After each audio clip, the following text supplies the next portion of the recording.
नमस्कार साथियों, स्वागत है सभी का केडी ऑनलाइन क्लासेज के यूट्यूब चैनल पर।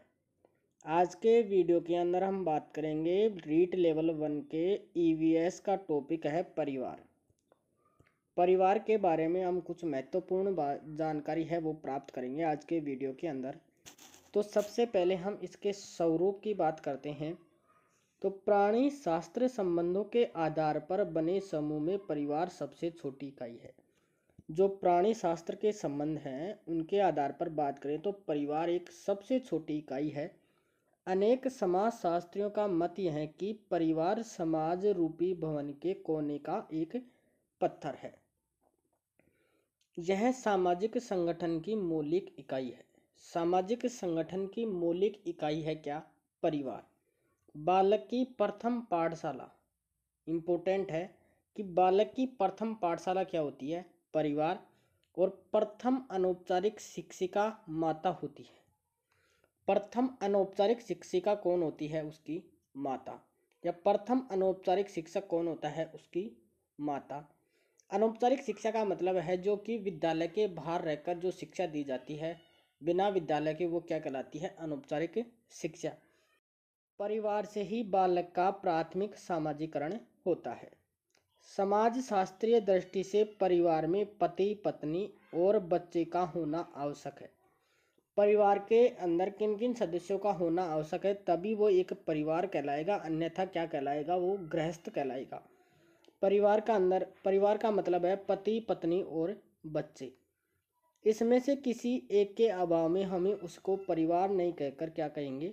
गृहस्थ कहेंगे, हाउस होल्ड कहेंगे। परिवार के अर्थ की बात करें तो परिवार अंग्रेजी में क्या कहेंगे? इसको फैमिली। इसका उद्गम हुआ है लैटिन भाषा के शब्द फॉर्मूलस से, जिसका अर्थ होता है सेवक या नौकर। फैमिली शब्द का उद्गम लैटिन भाषा के शब्द फॉर्मूलस से हुआ है, जो शब्द एक ऐसे परिवार के लिए प्रयुक्त होता है जिसमें माता पिता, बच्चे, नौकर, सेवक हो। यहाँ परिवार की कुछ महत्वपूर्ण परिभाषा दी हुई है।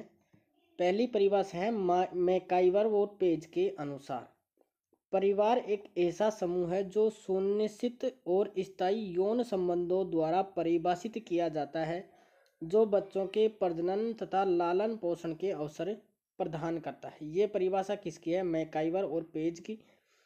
इलियट और मेरिल के अनुसार परिभाषा है परिवार पति पत्नी बच्चों से मिलकर बना एक जैविक सामाजिक इकाई है। क्लेमर के अनुसार परिभाषा है कि परिवार से हम संबंधों की व्यवस्था समझते हैं जो माता पिता और उनके बच्चों के बीच पाया जाता है। परिवार की हम कुछ विशेषताएं देखते हैं कि परिवार में क्या क्या विशेषताएं होती हैं। विवाह का स्वरूप कम से कम दो भिन्न लिंग वाले वयस्क साथ रहते हों, लड़का और लड़की। वे समान आवास, भोजन और समान सामाजिक क्रियाओं का उपयोग करते हों। सदस्यों का उत्तरदायित्व, प्रत्येक परिवार अपने सदस्य से कुछ साझा उत्तरदायित्व करने की अपेक्षा रखता है। परिवार के प्रत्येक सदस्य की आय भिन्न भिन्न जमा न करके परिवार के मुखिया के पास जमा की जाती है। सीमित आकार, अन्य वृहद समूहों की तरह परिवार के सदस्य 100, 200 या अधिक नहीं हो सकती। सार्वभौमिकता, सामाजिक विकास के सभी स्तरों पर परिवार देखने को मिलते हैं। वंश नाम की व्यवस्था, सभी परिवारों के बच्चों का वंश के आधार पर नामकरण करने का कोई न कोई आधार होता है। भावात्मक आधार, परिवार के सदस्य भावात्मक संबंधों से बंधे होते हैं। परिवार की सामाजिक संरचना में केंद्रीय स्थिति होती है और समाज का निर्माण भी परिवार रूपी इकाइयों के मिलने से होता है।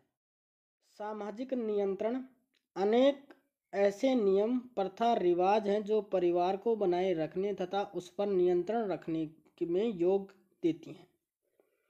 एक सीमित रूप से परिवार स्थायी भी हो और अस्थायी भी। सदस्यों की मृत्यु, तलाक आदि द्वारा सदस्यता त्यागी जा सकती है, लेकिन एक संस्था के रूप में परिवार अमर है। ये परिवार की विशेषताएं हैं। अब हम बात करते हैं परिवार के प्रकार। तो संख्या के आधार पर परिवार के प्रकार: एकल केंद्रीय या नाभिक परिवार, मूल एकल, अनुरूपित मूल, एकल उपमूल, अनुरूपित मूल। संयुक्त परिवार, पितृसत्तात्मक, मातृसत्तात्मक। सबसे पहले हम बात करते हैं एकल परिवार की। एकल परिवार परिवार का सबसे छोटा रूप है जो एक पुरुष, स्त्री और उनके आश्रित बच्चों से मिलकर बना होता है। एकल परिवार किसको कहेंगे? जिसमें एक पुरुष और एक स्त्री हो और उनके आश्रित बच्चे हों। इस प्रकार के परिवारों में अन्य रिश्तेदारों को शामिल नहीं किया जाता। इसमें बच्चों भी अविवाहित रहने तक ही सीमित है। अगर बच्चों का विवाह कर दिया जाए तो वो एकल परिवार में शामिल नहीं होंगे।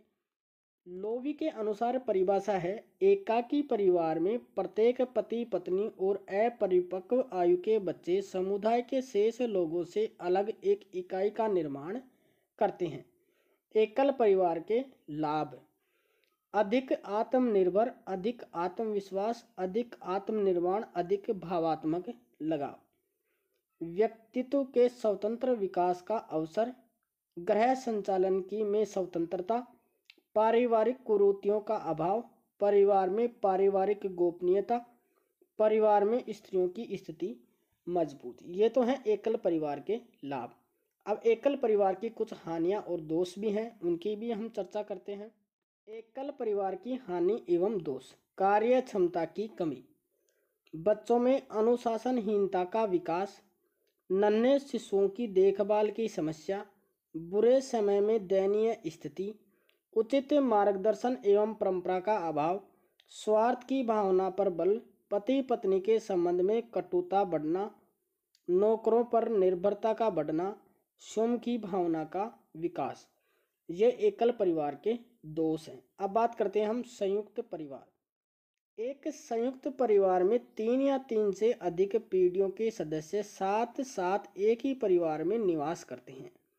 उनकी संपत्ति सामूहिक होती है। वे एक ही रसोई में अपना भोजन बनाते हैं, सामूहिक पूजा में भाग लेते हैं और परस्पर किसी न किसी नातेदारी व्यवस्था से संबंधित होते हैं।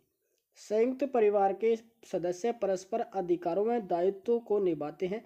संयुक्त परिवार में माता पिता, पुत्र पुत्री, भाई बहन, पुत्र वधू व उनके बच्चे, चाचा चाची, दादा दादी आदि एक साथ एक ही घर में रहते हैं। तो क्या कहलाता है वो परिवार? एक संयुक्त परिवार कहलाता है। संयुक्त परिवार का मतलब है कि जिसके अंदर माता पिता, पुत्र पुत्री, भाई बहन, पुत्र वधू, उनके बच्चे, चाचा चाची, दादा दादी, ये एक ही परिवार में एक ही साथ रहते हैं। एक ही परिवार में एक साथ रहते हैं तो वो क्या कहलाता है? संयुक्त परिवार। संयुक्त परिवार की कुछ परिभाषा हैं। मैक्स मूलर के अनुसार संयुक्त परिवार भारत की आदिम परंपरा है। संयुक्त परिवार भारत की आदिम परंपरा है, ये किसका कथन है? मैक्स मूलर का। इरावती कर्वे का मानना है कि यहाँ यानी भारत परिवार का अर्थ संयुक्त परिवार से है। के एम पणिकर के अनुसार हिंदू समाज की इकाई व्यक्ति नहीं परिवार है। ये कुछ कथन दिए गए थे संयुक्त परिवार के बारे में। अब हम बात करते हैं संयुक्त परिवार के गुण या लाभ। सभी सदस्यों की सामाजिक और आर्थिक सुरक्षा, मनोरंजन का उत्तम साधन, क्योंकि सभी परिवार के सदस्य एक जगह बैठकर मनोरंजन करते हैं। सामूहिकता की भावना, सामूहिक रूप से रहते हैं तो सामूहिकता की भावना अपने आप ही पनप जाएगी उनके अंदर। बच्चों का समुचित लालन पालन, देखभाल और विकास, बुजुर्गों के ज्ञान, अनुभव, उपदेश और निर्देश का लाभ। बुजुर्गों का जो ज्ञान है उसका लाभ भी परिवार को मिलता है, उनके अनुभव और उपदेशों का लाभ भी परिवार को मिलता है। पारिवारिक परंपराओं एवं संस्कृति की रक्षा, कार्य विभाजन की व्यवस्था। ज़्यादा परिवार के अंदर ज़्यादा सदस्य होंगे तो काम का बंटवारा अपने आप ही हो जाएगा, तो कार्य का विभाजन की व्यवस्था होती है।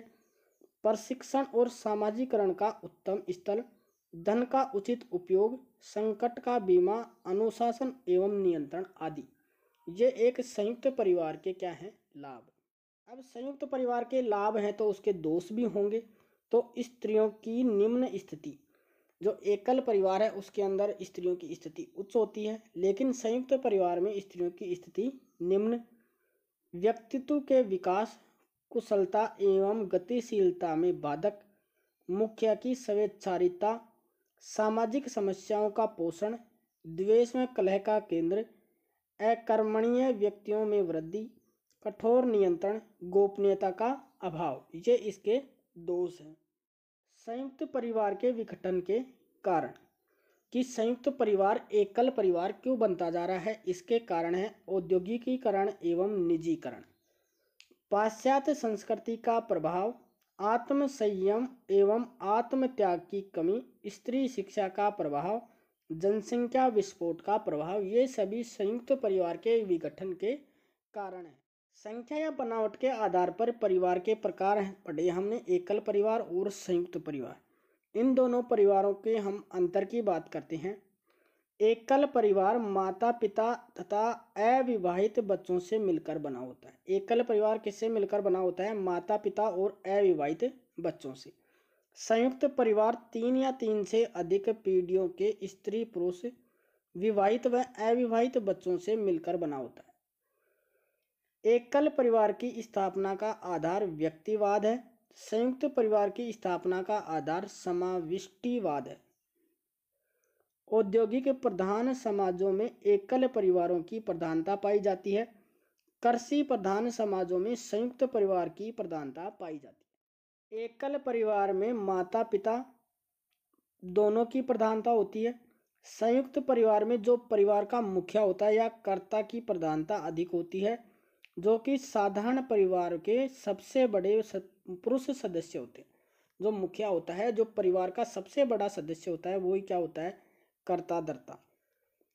एकल परिवार में सभी कार्यों का उत्तरदायित्व पूर्ण रूप से माता पिता पर निर्भर होता है और संयुक्त परिवार में सभी कार्यों के लिए मुखिया या कर्ता की उत्तरदायित्व होता है।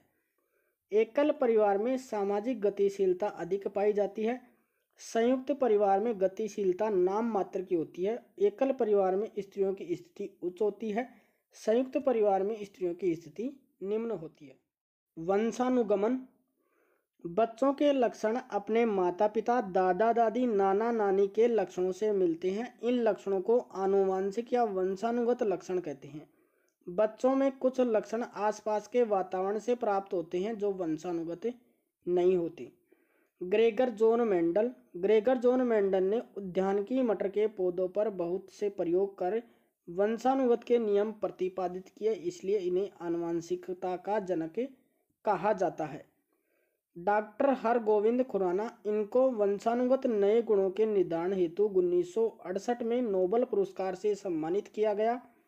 गोद लेना, किसी रिश्तेदार या अन्य के बच्चों को कानूनी संरक्षण प्रदान करना क्या कहलाता है? गोद लेना। पड़ोसी का मतलब है कि परिवार के सदस्यों के बाद सबसे निकट होते हैं ना, वो क्या कहलाता है? पड़ोसी। परिवार के सदस्यों के बाद हमारे जो सबसे निकट के होते हैं वो क्या कहलाते हैं? पड़ोसी। अब हम बात करते हैं रिश्तों की समझ। माता की बहन क्या कहलाती है? मौसी। जो मम्मी की बहन होती है वो क्या कहलाती है? मौसी। पिताजी के भाई कहलाते हैं काका, पिताजी की बहन कहलाती है बुआ, पिताजी के साला साली क्या कहलाते हैं? मामा मामी। और नानी जी की पुत्री का पति, जो नानी का क्या कहलाएगा? जमाई। इसी के साथ हमारा टॉपिक समाप्त होता है। धन्यवाद दोस्तों, जय हिंद।